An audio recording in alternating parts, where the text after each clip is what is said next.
Hello students. So in this class we shall study about the vapor pressure of liquid solutions. So before going into the liquid solutions, let us understand what is vapor pressure. So vapor pressure exerted by vapors above the liquid surface in equilibrium with the liquid at a given temperature is called the vapor pressure of the liquid.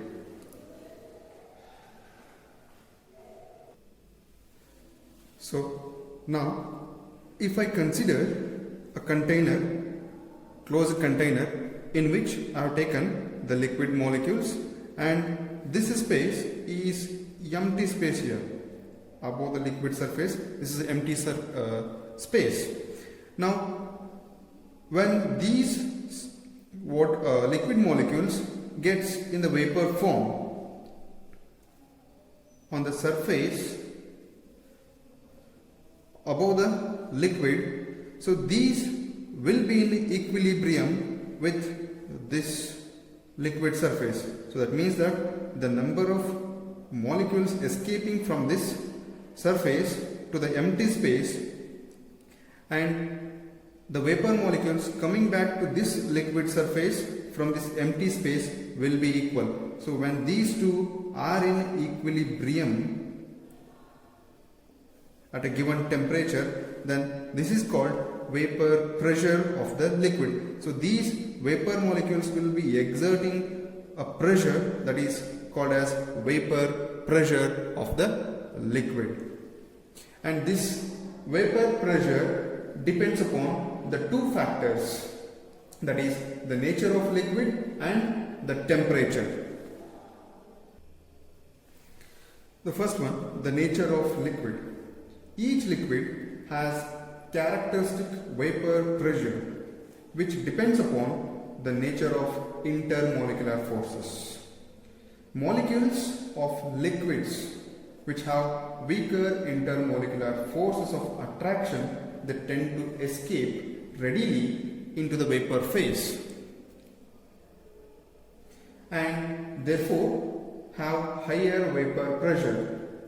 For example, diethyl ether and ethanol have higher vapor pressure than water at a given temperature because of weaker intermolecular forces in them as compared to water.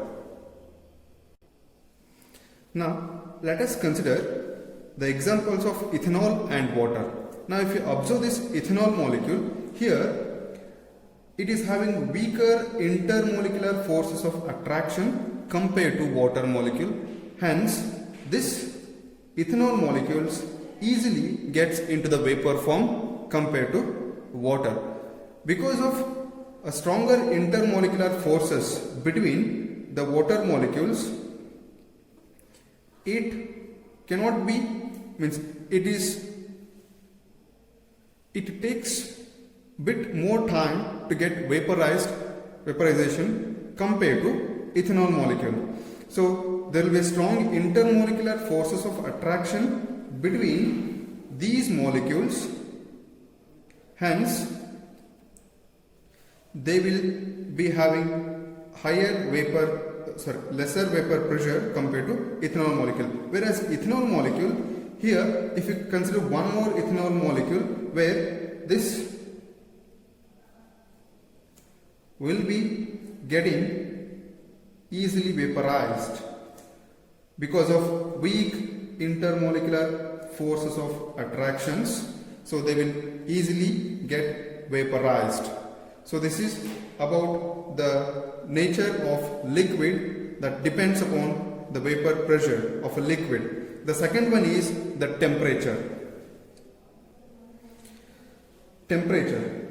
Vapor pressure of liquid increases as the temperature increases. Vapor pressure, it increases as the temperature increases, because the kinetic energy of molecules increases as the temperature increases. Therefore, more number of molecules escape from the surface of a given liquid to the vapor phase, resulting in higher vapor pressure.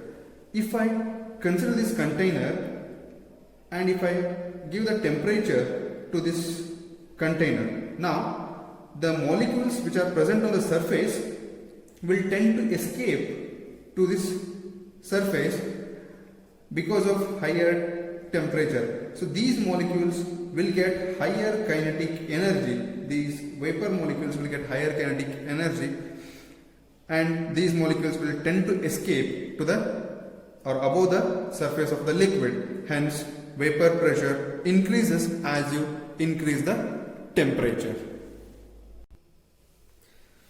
Vapor pressure of liquid solutions. In liquid solutions, the solvent is a liquid and the solute may be a gas, it may be a liquid, or it may be a solid. Such solutions may contain one or more volatile components. In this section, we deal with binary solutions containing only two components. So, first one, vapor pressure of liquid solutions. Let us consider a binary solution.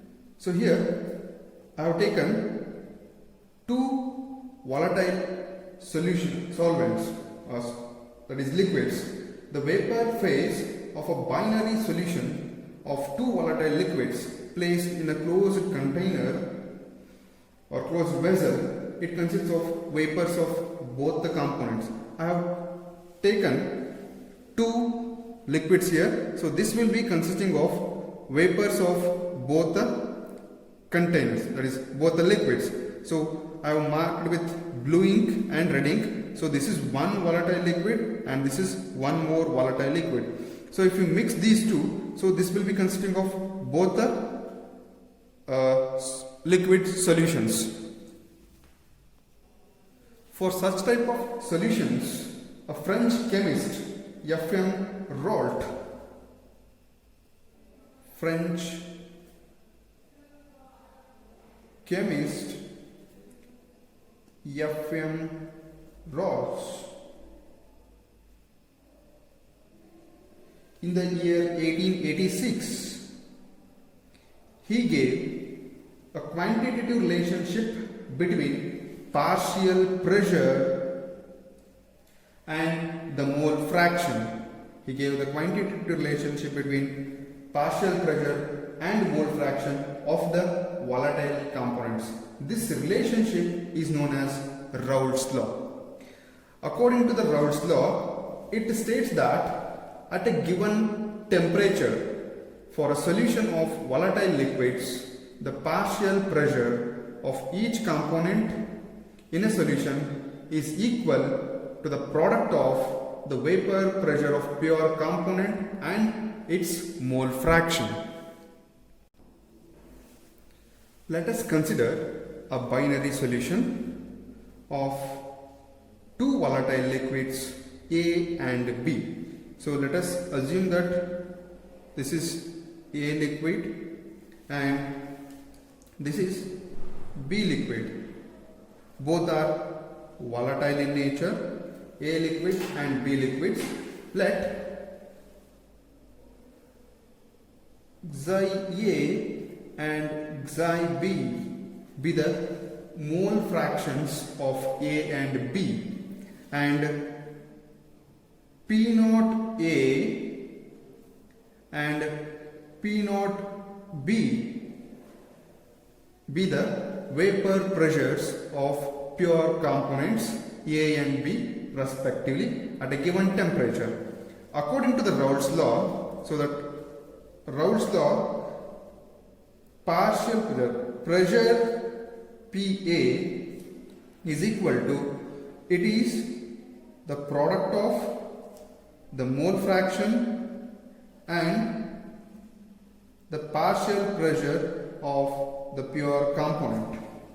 Similarly, for B volatile liquid, it is PB is equal to mole fraction of the B component and the vapor pressure of the pure component B. P naught B, where P naught A and P naught B are the vapor pressure of the pure component A and B, and PA and PB are the partial pressures of the component A and component B in the solution.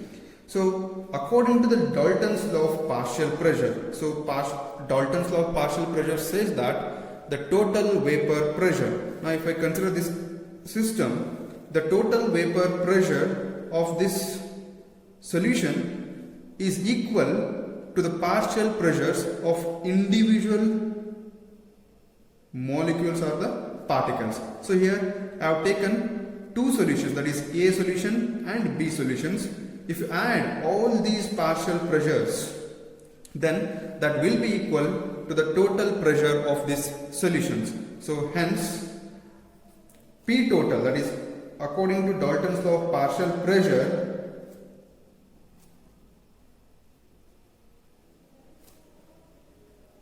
law of partial pressure,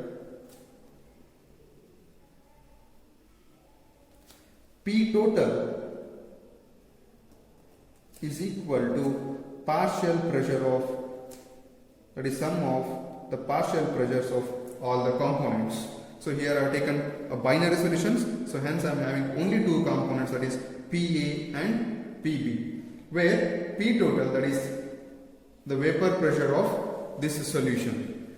If I take PA, it is the partial pressure of A component, it is PB, it is the partial pressure of B component. If you mix these two solutions, you are going to get a binary solution. So the partial pressure of this binary solution is nothing but, that is PA plus PB. Now substituting the value of PA and PB, so P total, substituting the value of PA and PB, then P total